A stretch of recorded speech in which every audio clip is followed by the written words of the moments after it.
Last night, I probably had the most adult conversation I've ever had in my life.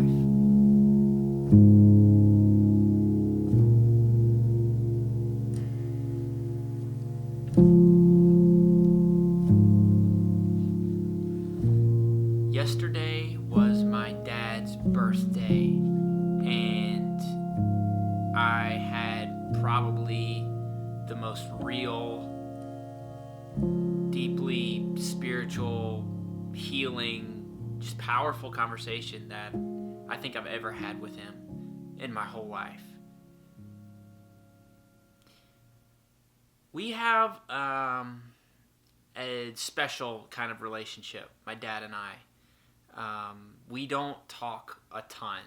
When we do talk, it's really great, and the conversations are real good and positive, but we just don't talk a lot, and that's mainly my fault. I take basically full responsibility for, our relationship. So we got on the phone, and it was kind of later. I honestly just, I kept procrastinating making the call. Not because I didn't want to talk to him, but I don't know. Whenever I call my dad, it's the phone feels heavy and just I don't know. It's just difficult. There's a lot of internal stuff.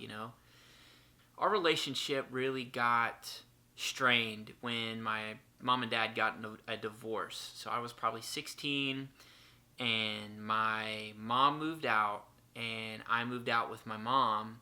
And I don't think I ever really processed what happened in that period of time when my parents split up. And I promise I'm going to make a video about my journey with drugs and alcohol.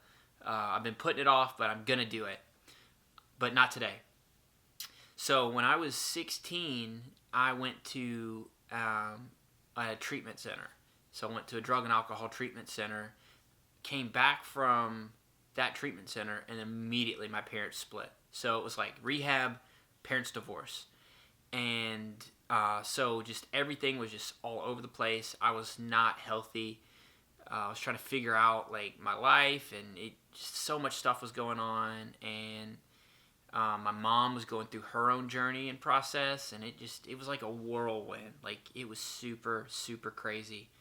And everything was moving so fast, and I just never really reconciled with my dad. So 16 turned into 17, 18, 19, 20. We were, it wasn't like I never talked to him, but like just more and more that relationship became just different, and I never really invested, to keep it really current. And so, here we are, and years later, and it's just still kind of tough. I'm gonna be honest. Like I just, and again, I'm not pointing fingers. Like it's my responsibility just as much as it is his. But family can be difficult sometimes. So I talked to him yesterday on his birthday and jumped in a conversation that I had never had with him before. So a lot of people don't know this, but I was actually adopted by my dad. So the dad that raised me, the guy that provided for me my whole life, since I can remember, was actually not my biological father. And like many people, I've actually never met my biological father. My mom has two pictures of him, and so I've got two pictures that I look at every once in a while, but I've never met this guy, and I'm not even 100% sure. His name's either Jim or Jeff. Some basic freaking name, you know what I'm saying? But it's either Jim or Jeff, and I don't know if it's like some subconscious thing, but I can never remember what his name is, if it's either Jim or it's Jeff. So I've never even met him. And so my dad, when he met my mom, they got married before I was before I was one. So he raised me as his own son.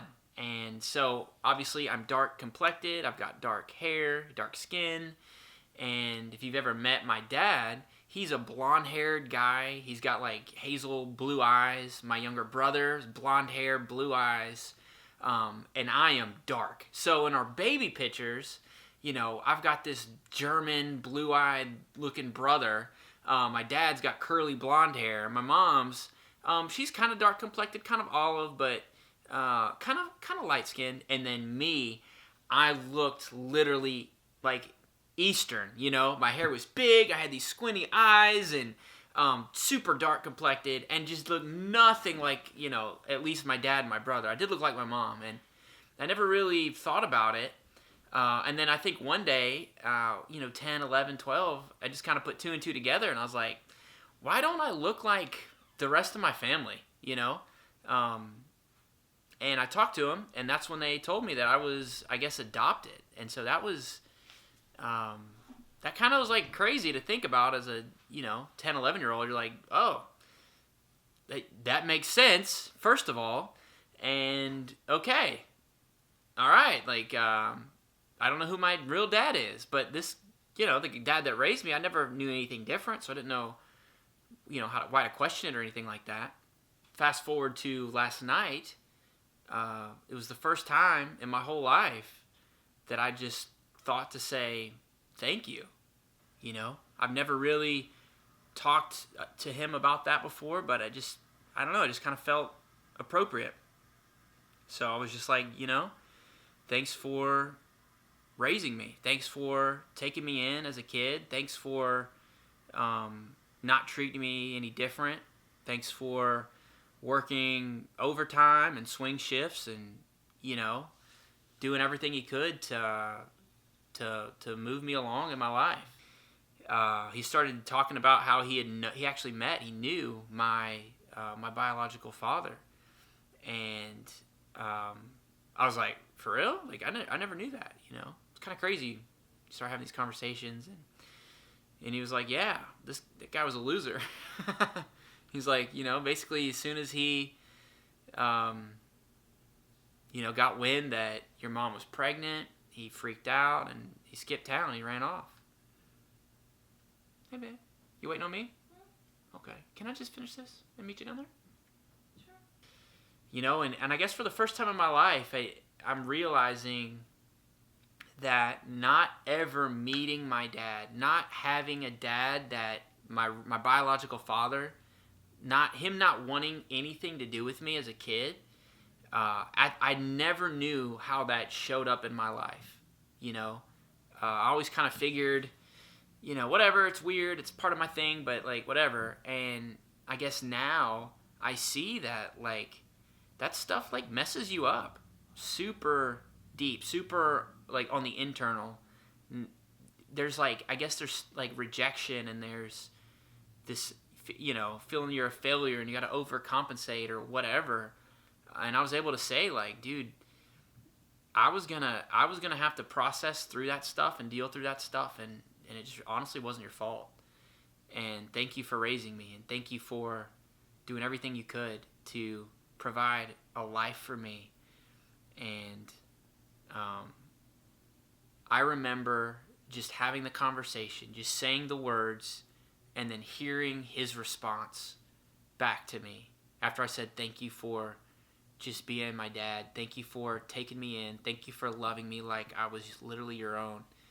And I just said the words, and when I heard his response back to me, it was spiritual. It was just powerful. I just outside, and I just remembered I just closed my eyes and I was like trying to catch my breath. I really don't know what I was experiencing, and I just took a deep breath, and I just kind of felt like a little part of myself that was somewhere out there floating in the universe, like it came back to me.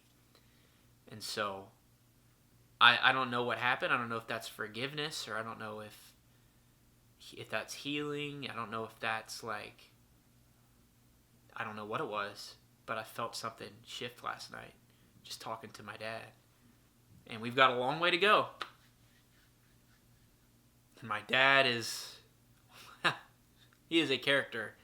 But apparently he's been watching all these videos, and he had just nothing but glowing, encouraging things to say. So, Dad, if you're watching this, I love you. Thank you. I can't. This is not the Simon Cries on camera channel. Oh my God. This is like the second time this week I'm crying.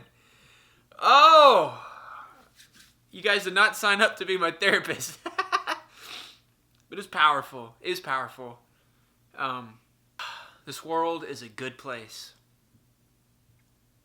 And life can be really good. It can be really terrible and horrible and painful. But it can be really good. I'm a mess. And